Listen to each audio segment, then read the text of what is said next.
Hey, what's up you guys? Today I'm going to be covering the SAT. I will be talking about my SAT journey, the tips, tricks, methods I used to increase my score by over 100 points in less than a month. I took the SAT first on May 8th and then again on June 5. So if you're willing to put in some time and effort, without further ado, let's talk about how to improve your score. So just to give a little bit of background information, I didn't really start studying for the SAT until the summer before my junior year. To be honest, even before then, I didn't really know what the SAT was. I come from a school that doesn't really talk much about standardized testing. They don't really put much emphasis or concern on it. And because of COVID-19, there was a lot of uncertainty as to whether I'd even be able to take the test. So I kept my schedule very light. I would say I didn't really study much. So I don't even know if you'd really count those first few months in the summer as even studying. I didn't really learn much of the material. And even then, a lot of my tests did get canceled. 2 out of the 4 I registered for, the one I registered in December and in March, both got canceled. So I wasn't actually able to have the opportunity to take my first SAT until May of my junior year, which is pretty frustrating for me. But I did also get to take it again in June, which is when I got the 1470. I would also like to mention that I did self-study completely for the SAT. I did not have the money to pay someone to teach me the different concepts that would show up on the SAT. So before I go into the tools I use, I'm first going to give you a few tips and pointers that you can use to make that much difference in your score. So the first tip I have for you is to take as many practice tests as you can.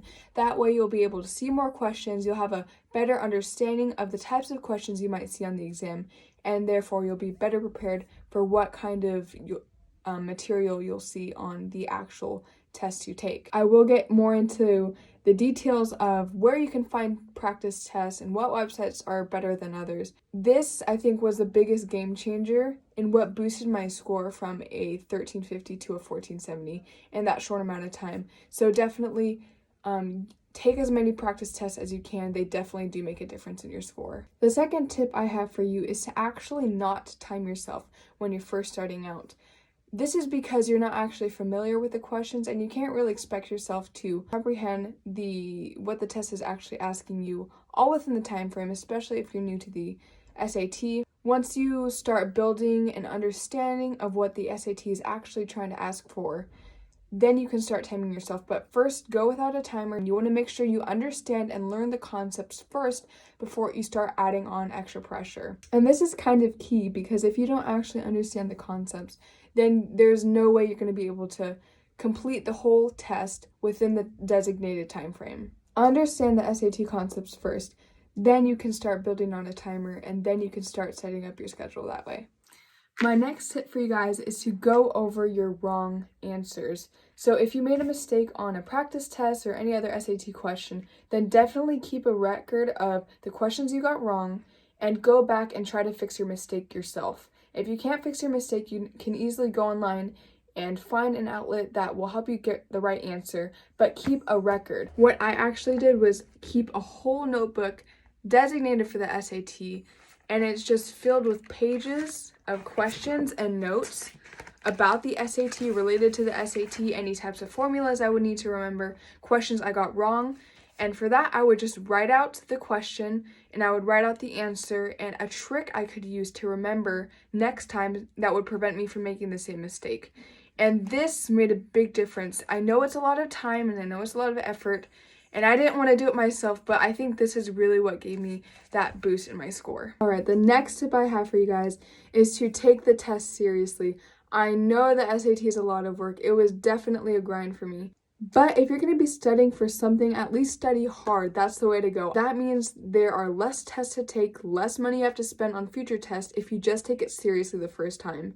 So please, please, please save yourself the time, the money, the effort, and just start studying really early and hard. That way you don't have to take any additional practice tests that you wouldn't need to in the beginning. All right, the final tip I have for you guys is to start studying early. You should probably study at least a few months before you actually have to take your test. And I know it might seem like I studied just for 1 month, which is not true at all. I had been studying quite a lot before I had taken my first test, which would be in May, and I studied I would say I started studying pretty consistently in January, so I had quite a few months in before I actually took my test. I would say what changed and what actually gave me this increase in score was the methods and the ways I was studying. So definitely start studying before. You don't want to be like waiting until the last minute to start studying for the SAT. That is definitely not a wise strategy. Please do not do that to yourself. Make sure you have a good schedule and a good night's sleep before you take the test. Okay, now on to the tools I use to improve my score. So the first tool I definitely used was Khan Academy. Khan Academy is definitely a lifesaver. It's free. I would actually study for about 1 hour a day or answer at least 40 questions a day, and that was at least for a few months.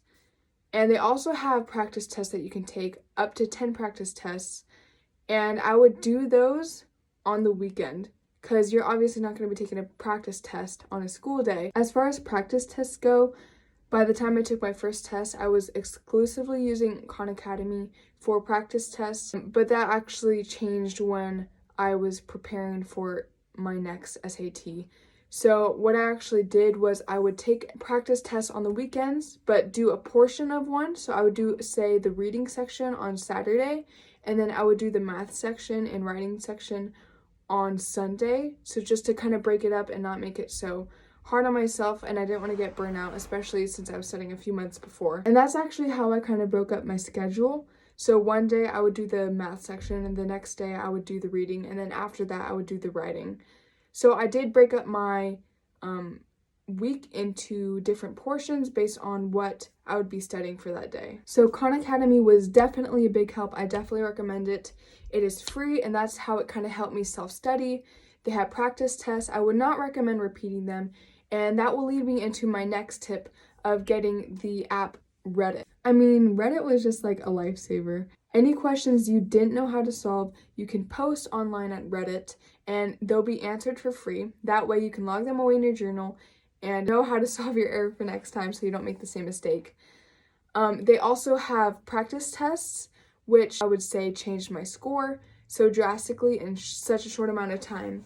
They have a link on the SAT Reddit page, and it's just a link of all the SAT tests that College Board has administered throughout the years. And so what I did was that every single weekend before my next SAT in June, I took one of those practice tests because with Khan Academy, I had already taken all those tests. So it was showing that I was getting in the 1500s or a higher score. But that was because I had retaken those tests so many times. So it wasn't like I was actually getting or seeing any new material. So take practice tests and cover a wider range of material that I wasn't actually getting from Khan Academy because I had already seen that material. But by the time I discovered Reddit after my first SAT, I actually started printing a bunch of different practice tests that they had on their website and that were authentic from the College Board. So I would actually print that at the school library. And after I printed it, I would do one per week, and that way I was seeing fresh new material that would be useful and prep me for my upcoming SAT. And I did stick to it about once a week, but the week before I was actually taking the test, I would do one per day. And I know that sounds like a lot, but it just gave me the confidence in knowing that I was actually going to prepare and just allow myself to see as much material as I could to ensure that I would do well on this exam. Okay, so the prep books I use just 2 brands of prep books. I got one from my neighbors that actually was really helpful, and I also got a different set of prep books. So the first prep book I would definitely recommend is College Panda's SAT math book, and this covers all the concepts you'll be seeing on the SAT. And this is great when you're first starting out, and that way you'll be able to see all the concepts and master them. You'll know how to work them out efficiently and effectively. It provides lessons on all the concepts you'll be seeing, gives you questions that you can work out, and the answers to those questions if you miss the question, so you can go back and see what you did wrong. It has all the formulas and information you'll need to know. So if you had to get one SAT prep book, I would definitely recommend this one, the College Panda SAT math book. But I had already mastered the math concepts because of this book when I first took my SAT in May. So when I was prepping for the one in June, I didn't actually use anything from this book. I maybe just reviewed the formulas. I didn't actually go back to this book and try to solve any problems because I already knew the concepts. These prep books are really just to prepare you for the concepts that you'll be seeing on the SAT. All right, the next prep book I used was the SAT Math Guide by PWN, and this was somewhat similar to the College Panda. They were both very similar in books. I actually borrowed this from my neighbor, so I didn't actually have to pay for it, but it was a resource I did go through and use just to refresh some of the concepts that maybe were explained a little different than what was presented in the College Panda book.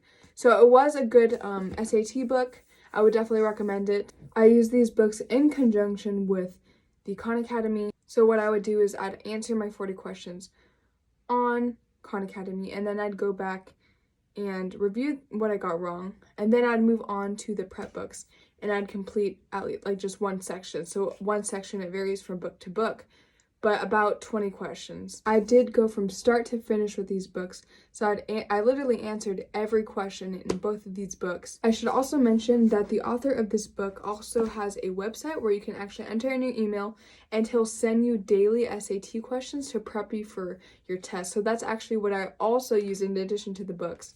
I would do that every day, and it's just another way to get an idea of the types of questions you might see on test day.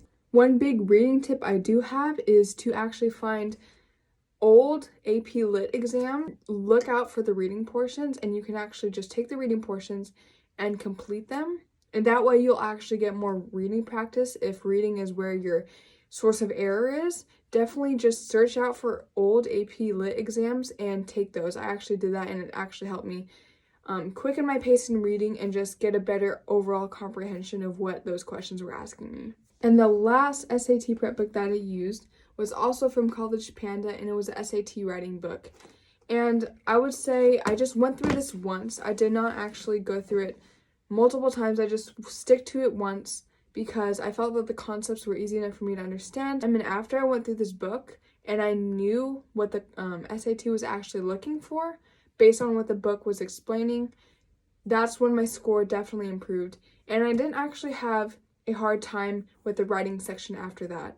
So I would definitely say because of this book, I hardly made any mistakes on the writing section. In fact, when I was taking one practice test a day before the exam, I was very consistent in not getting any mistakes on the writing section. So I would definitely say that this book helped me fix my mistakes, recognize what I was getting wrong, and eliminate any errors I was making on my part. And that's it, you guys.